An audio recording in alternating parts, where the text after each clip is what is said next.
सुप्रीत मुनि के पुत्रों की पक्षी की योनि में जन्म लेने का कारण। मार्कंडेय जी कहते हैं, जैमिनी, अरिष्ट नेमि के पुत्र पक्षीराज गरुड़ हुए। गरुड़ के पुत्र संपत्ति के नाम से विख्यात हुए। संपत्ति का पुत्र सुरवीर सुपार्च था। सुपार्च पुत्र कुंभित और कुंभित का पुत्र पुरोहित हुआ। उसके भी दो पुत्र हुए। उनमें से एक का नाम कंस और दूसरे का नाम कंधर था। कंधर के ताक्षी नाम की कन्या हुई, जो पूर्व जन्म से में श्रेष्ठ अप्सरा बपू थी और दुर्वासा मुनि की साप अग्नि से दग्ध हो पक्षियों के रूप में प्रकट हुई। मंदपाल पक्षी के पुत्र द्रोण ने कंधर की अनुमति से उस कन्या के साथ विवाह किया। कुछ काल के अनंतर ताक्षी गर्भवती हुई। उसके गर्भ से अभी 3.5 महीने का ही था। वह कुरुक्षेत्र में गई। वहां कौरव और पांडव में बड़ा भयंकर युद्ध छिड़ा। भवितव्यतावश वह पक्षिणी उस युद्ध क्षेत्र में प्रवेश कर गई। वहां उसने देखा भगदत्त और अर्जुन में युद्ध हो रहा है। सारा आकाश तिंधियों की भांति बाणों से खचाखच भर गया है। इतने में ही अर्जुन के धनुष से छूटा हुआ एक बाण बड़े वेग से उसके समीप आया और उसके पेट में घुस गया। पेट फट जाने से चंद्रमा के समान ही श्वेत रंग वाले 4 अंडे पृथ्वी पर गिरे, किंतु उसकी आयु शेष थी, अतः वह फूट न सके, बल्कि पृथ्वी पर ऐसे गिरे मानो रुई के ढेर पर पड़े हों। उस अंडों के गिरते ही भगदत्त के सुप्रतीक नाम के गजराज की पीठ से एक बहुत बड़ा घंटा भी टूट कर गिरा, जिसके बंधन बाणों से आघात से कट गया था। यद्यपि वह अंडों के साथ ही गिरा था, तथापि उन्हें चारों ओर से ढकता हुआ गिरा और धरती में थोड़ा थोड़ा धंस गया। युद्ध समाप्त होने पर जहां घंटे के नीचे अंडे पड़े थे, उस स्थान पर समीक नाम के एक संयमी महात्मा गए। उन्होंने वहां चिड़ियों की बच्चों की आवाज सुनी। यद्यपि उस सबको परम विज्ञान प्राप्त था, तथापि नीरे बच्चे होने के कारण अभी वे स्पष्ट वाक्य नहीं बोल सकते थे। उन बच्चों की आवाज से शिष्यों सहित ही महर्षि समीक को बड़ा ही विस्मय हुआ। उन्होंने घंटों को उखाड़कर उसके भीतर पड़े हुए उस माता पिता और पक्षी से रहित पक्षी बालकों को देखा।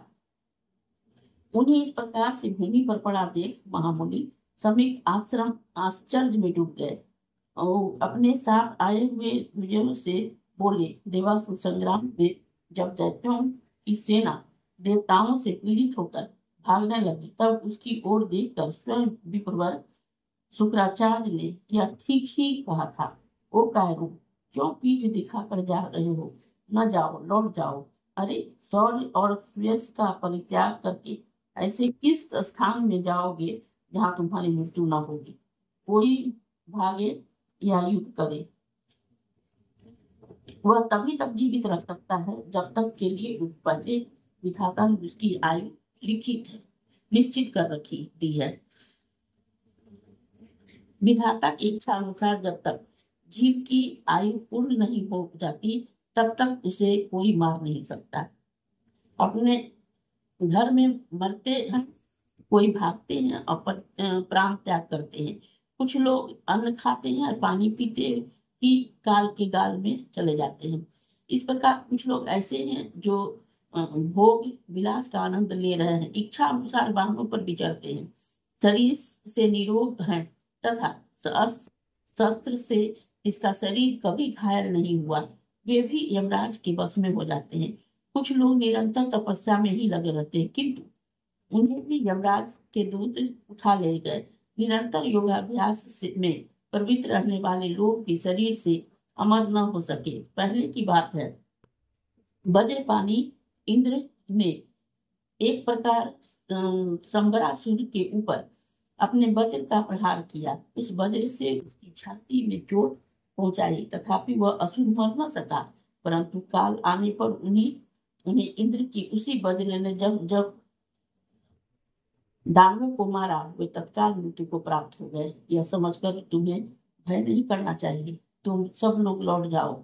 उनके इस प्रकार से समझाने पर वे दैत्य मृत्यु का भय त्याग कर रणभूमि से लौट आए। शुक्राचार्य की कही हुई उपयुक्त बातों को इस श्रेष्ठ पक्षियों ने सत्य कर दिखाया, क्योंकि उस अलौकिक युद्ध में पड़कर भी उसकी मृत्यु नहीं हुई। ब्राह्मणों, भला सोचो तो सही, कहाँ अंडों का गिरना, कहाँ उसके साथ ही घंटों का भी टूट जाना, और कहाँ मांस मज्जा और रक्त से भरी हुई भूमि बिछौना बन गया। ये सभी बातें अद्भुत है विप्रगण, ये कोई सामान्य पक्षी नहीं है। संसार में दैव का अनुकूल होना महान सौभाग्य का सूचक होता है। यूं कहकर समीप मुनियों उन बच्चों को भली भांति देखा और फिर अपने शिष्यों से इस प्रकार कहा, अब तुम लोग इस पक्षी शावक को लेकर आश्रम को लौट चलो और ऐसे स्थान पर रखो जहाँ इन्हें बिल्ली, चूहे, बाघ अथवा नेवले आदि से कोई भय न हो। ब्राह्मणों, यद्यपि यह ठीक है, किसी की रक्षा के लिए अधिक प्रयत्न करने की आवश्यकता नहीं है, क्योंकि संपूर्ण जीव अपने कर्मों की भांति ही मारे जाते हैं और कर्मों की भांति ही उसकी रक्षा होती है। ठीक उसी प्रकार जैसे इस समय ये पक्षी शावक और युद्ध भूमि में बच गए, तथापि उस मनुष्यों को अब सभी कार्यों के लिए यत्न अवश्य करना चाहिए, क्योंकि जो पुरुषार्थ करता है वह सत्य पुरुषों की निंदा का पात्र नहीं होता। मुनिवर समीप के इस प्रकार कहने पर वे मुनि कुमार उन पक्षियों को लेकर अपने आश्रम को चले गए, जहाँ भांति भांति के वृक्षों की शाखा पर बैठे हुए भौरे फलों का रस ले रहे थे और इन्हें तपस्वियों की रहने की जहाँ की रमणीयता बहुत बढ़ गई थी। विप्रवर जैमिनी मुनि श्रेष्ठ सभी को प्रतिदिन अन्न और जल लेकर तथा सब प्रकार की रक्षा की व्यवस्था करके उन बच्चों को पालन पोषण करने लगे। एक ही महीना बीतने पर पक्षियों के बच्चे आकाश में इतने ऊंचे उड़ गए जितने पर सूर्य के रथ के आने जाने का मार्ग है। उस समय आश्रम वासियों मुनि कुमार कौतूहल भरे चंचल नेत्रों से उन्हें देख रहे थे। उन पक्षी शावकों ने नगर, समुद्र और बड़ी बड़ी नदियां सहित पृथ्वी को वहां से रथ के पहियों के बराबर देखा और फिर आश्रम पर लौट आए। तीर्थक योनि में उत्पन्न हुए वे महात्मा पक्षी अधिक उड़ने के कारण परिश्रम से थक गए थे। एक दिन महर्षि समीक अपने शिष्यों पर कृपा करने के लिए उन्हें धर्म की तत्व का उपदेश कर रहे थे। उस समय वहां महर्षि के प्रभाव से उन पक्षियों के अंतःकरण में स्थित ज्ञान प्रकट हो गया। फिर तो उन सब ने महर्षि की परिक्रमा की और उनके चरणों में मस्तक झुकाया। तत्पश्चात वो बोले, मुने, आपने भयानक मृत्यु से हमारा उद्धार किया है। आपने हमें रहने के लिए स्थान, भोजन, जल प्रदान किया है। आप ही हमारे पिता और गुरु हैं। हम लोग सब गर्भ में थे तभी माता की मृत्यु हो गई। पिता ने भी हमारी रक्षा नहीं की। आपने ही पधार कर हमें जीवन दान दिया है। शैशव अवस्था में हम लोगों की रक्षा की है। हम कीड़ों की भांति सूख रहे थे। अपने हाथी के फंटों को उठाकर हमारी संकट का निवारण किया है। अब हम बड़े हो गए हैं, हमें ज्ञान भी हो गया है, अतः आज्ञा दीजिए कि हम आपकी क्या सेवा करें। महर्षि समीक अपने पुत्र श्रृंगी ऋषि तथा समस्त शिष्यों से घिरे हुए बैठे थे। उन्होंने जब उन पक्षियों को यह शुद्ध संस्कृतमयी स्पष्ट वाणी सुनी, तब उन्हें बड़ा ही कौतूहल हुआ।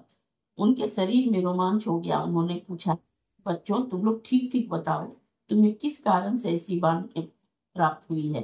पक्षियों का रूप और मनुष्य की सी वाणी प्राप्त होने का क्या रहस्य है?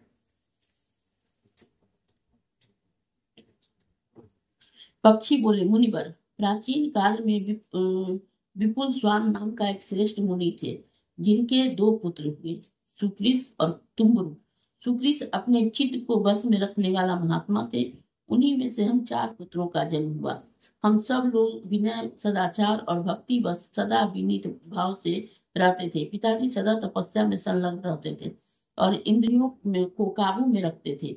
उस समय उन्हें जब जिस वस्तु की अभिलाषा होती थी, हम उन्हें उनकी सेवा में प्रस्तुत करते थे। एक दिन की बात है, देवराज इंद्र पक्षी का रूप धारण करके वहां आए और उनके शरीर बहुत बड़ा था, पंख टूट गए थे। बुढ़ापे में उन पर अधिकार जमा लिया था। उनकी आंखें कुछ कुछ लाल हो रही थी, सारा शरीर शिथिल जान पड़ रहा था। वे सत्य, शौच और क्षमा का पालन करने वाले अत्यंत उदार चरित्र महात्मा मुनिश्रेष्ठ सुक्रीस की परीक्षा लेने आए थे। उनका आगमन ही हमारे लिए शाप का कारण बन गया।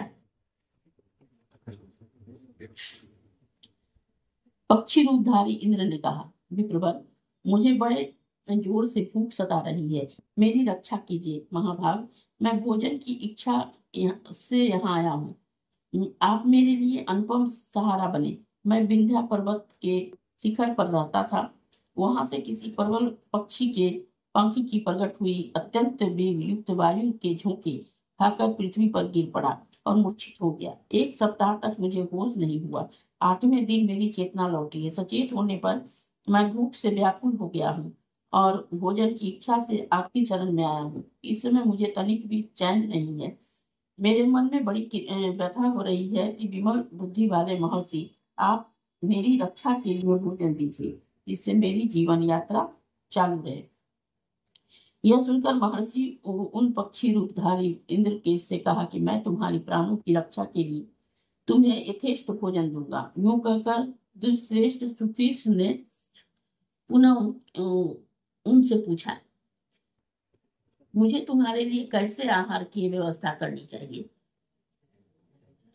उन्होंने कहा, मुने, मनुष्य के मांस से मुझे विशेष तृप्ति होती है। ऋषि ने कहा, अरे, कहाँ मनुष्य का मांस और कहाँ तुम्हारी वृद्धावस्था जान पड़ता है। जीव की दूषित भावनाओं से सर्वदा अंत कभी नहीं होता है, अथवा मुझे यह सब करने की क्या आवश्यकता है? जिन्हें देने की प्रतिज्ञा कर ली गई, उन्हें सदा देना ही चाहिए। मेरे मन में सदा ऐसा ही भाव रहता है। इंद्र के यूं कहते ही अपनी प्रतिज्ञा पूरी करने के निश्चय करके विप्रवर सुक्रीस ने हम सबको शीघ्र ही बुलाया और हमारे गुणों की बारंबार प्रशंसा करते हुए कहा, पुत्रों, यदि तुम लोगों के विचार से पिता, परम गुरु और पूजनीय हो, तो निष्कपट भाव से ही मेरे वचन का पालन करो। उनकी यह बात सुनते ही हम सब लोगों ने बड़े आदर के साथ कहा, पिताजी, आप जो कुछ भी कहेंगे, जिस कार्य के लिए भी हमें आज्ञा देंगे, उन्हें हमें हमारे द्वारा पूर्ण किया हुआ ही समझिए। ऋषि बोले, यह पक्षी भूख प्यास से पीड़ित होकर मेरी शरण में आया है। तुम लोग शीघ्र ही ऐसा करो जिससे तुम्हारी शरीर के मांस में क्षण भर इसकी तृप्ति और तुम्हारे रक्त से इसको प्यास बुझ जाए। यह सुनकर हमें बड़ी व्यथा हुई। हमारे शरीर में कंप और भय से छा गया और सहसा ही बोल उठे, इसमें तो बड़ा कष्ट है, बहुत कष्ट, बड़ा कष्ट है। यह काम हमसे नहीं हो सकता। कोई भी समझदार मनुष्य दूसरे के शरीर के लिए अपने शरीर का नाश अथवा वध कैसे कर सकता है?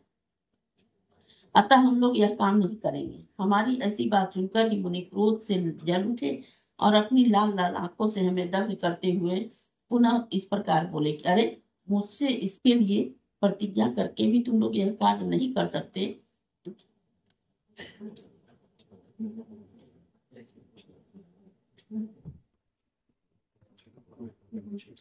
चाहते, अतः मेरे साप से दग्ध होकर तुम लोग पक्षियों की योनि में जन्म लोगे। हमसे यूं कहकर उन्होंने शास्त्र के अनुसार अपनी यथेष्ट अंत्येष्टि किया और अधर्म दैहिक संस्कार की विधि पूर्ण की। उसके बाद वे उन पक्षियों के बोले, सर्वश्रेष्ठ, अब तुम निश्चित होकर मुझे भक्षण करो। मैंने अपना यह शरीर तुम्हारे आहार के रूप में समर्पित कर दिया है।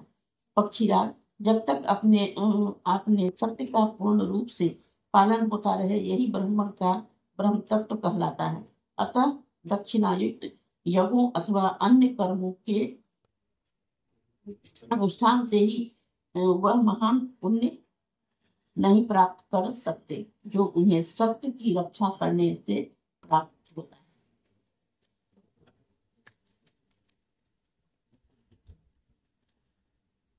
महर्षि का यह वचन सुनकर पक्षी रूपधारी इंद्र इंद्र मन में बड़ा ही विस्मय हुआ। वे अपने देव रूप को प्रकट होने से बोले, विप्रवर, मैंने अपने पक्षी के परीक्षा के लिए ही यह अपराध किया है। शुद्ध बुद्धि वाले महर्षि, आप इसके लिए मुझे क्षमा करें। बताइए, आपकी क्या इच्छा है जिसे मैं पूर्ण करूं? अपने सत्य वचन का पालन करने से आपके प्रति मेरा बड़ा प्रेम हो गया है।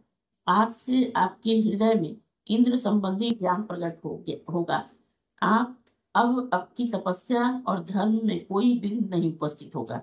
यूं कहकर जब इंद्र चले गए, तब हम लोगों ने क्रोध से भरे हुए महामुनि पिताजी के चरणों में मस्तक रखकर प्रणाम किया। इस प्रकार कहा, तात, हम मृत्यु के डर रहे थे। महामते, आप हम तीनों के अपराध को क्षमा करें। हम लोगों को जीवन बहुत ही प्रिय है। चमड़े, हड्डी और मांस के समूह और पीव और रक्त से भरे हुए इस शरीर में जहां हम तनिक भी आसक्ति नहीं रखते, यही नहीं रखनी चाहिए, वहीं हमारी इतनी आसक्ति है। महाभाग, काम, क्रोध आदि दोष जीव के प्रबल शत्रु हैं।